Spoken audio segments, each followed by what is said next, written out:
ডিমের কারি খেতে কিন্তু আমরা মোটামুটি প্রায় সবাই খুব পছন্দ করি। তার উপর যদি আবার এরম এত টেস্টি একটা ডিমের কারি হয় তাহলে তো ব্যাপারটা পুরো জমে যাবে।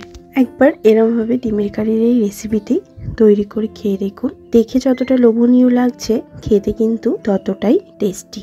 গরম গরম ভাতের সঙ্গে যেরকম এই ডিমের কারি খেতে এত ভালো লাগবে, তার সাথে কিন্তু রুটি পরোটার সাথেও অসাধারণ লাগে খেতে। একবার এই ডিমের কারি রেসিপিটি তৈরি করে খেয়ে দেখুন, মন চাইবে বারবার এরম ভাবেই ডিমের কারি তৈরি করে খাই।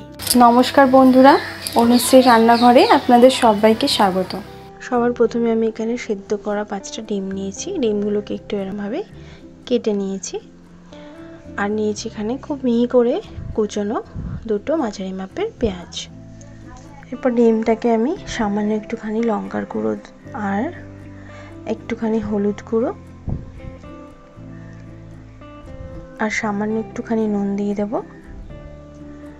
নুন দিয়ে ডিমটাকে ভালো করে মাখিয়ে নেব। ডিমটা ভালো করে নুন হলুদ লঙ্কার গুঁড়ো দিয়ে আমি মাখিয়ে নিয়েছি। এরপর গ্যাস অন করে দিয়ে দেব পরিমাণ মতন সরষের তেল।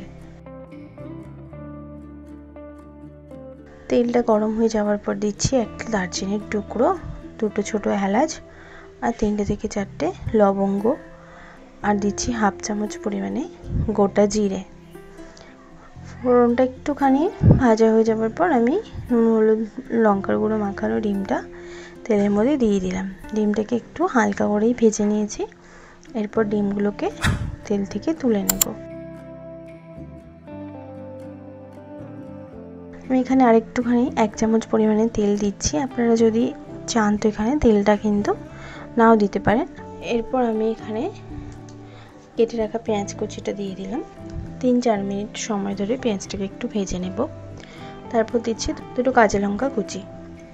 পেঁয়াজ কাঁচা লঙ্কাটাকে একটুখানি ভেজে নেওয়ার পর আমি দিয়ে দিলাম 1 চামচ পরিমাণে আদা রসুন বাটা।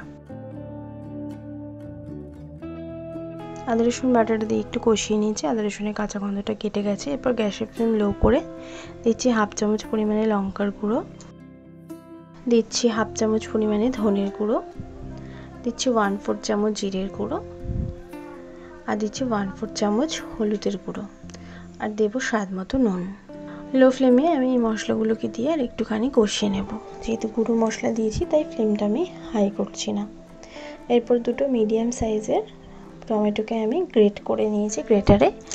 সেই গ্রেট করা টমেটোটা এখানে দিয়ে দিলাম। টমেটোটাকে দিয়েও আবারও একটুখানি মশলার সঙ্গে আমি ভালো করে কষিয়ে নেব।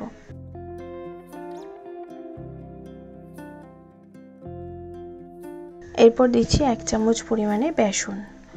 বেসনটাকে দিয়ে এবার মশলার সাথে ভালো করে কষিয়ে নেব যাতে বেসনের কাঁচা গন্ধটা কেটে যায়।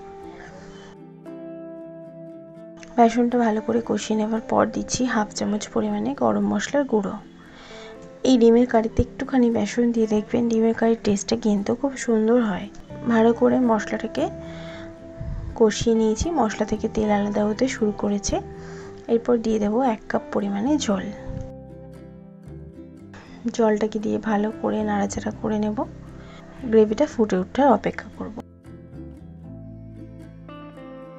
গ্রেভিটা ফুটে উঠলে সামান্য একটুখানি ধনেপাতা কুচি দিয়ে দিলাম আর দিয়ে দিলাম ভেজে রাখা ডিম। আর আমার চ্যানেলটি যারা এখনও পর্যন্ত সাবস্ক্রাইব করেননি তারা প্লিজ আমার চ্যানেলটিকে সাবস্ক্রাইব করে নেবেন আমার প্রতিদিনের ভিডিওর আপডেট পাওয়ার জন্য। ভালো করে নাড়াচাড়া করে নেব। এরপর 3 থেকে 4 মিনিট মাঝারি আঁচে আমি ঢাকা দিয়ে রান্নাটা হতে দেব। ঢাকাটা সরিয়ে নিলাম 3-4 মিনিট পর। এরপর দিয়ে দিচ্ছি একটুখানি ধনেপাতা কুচি।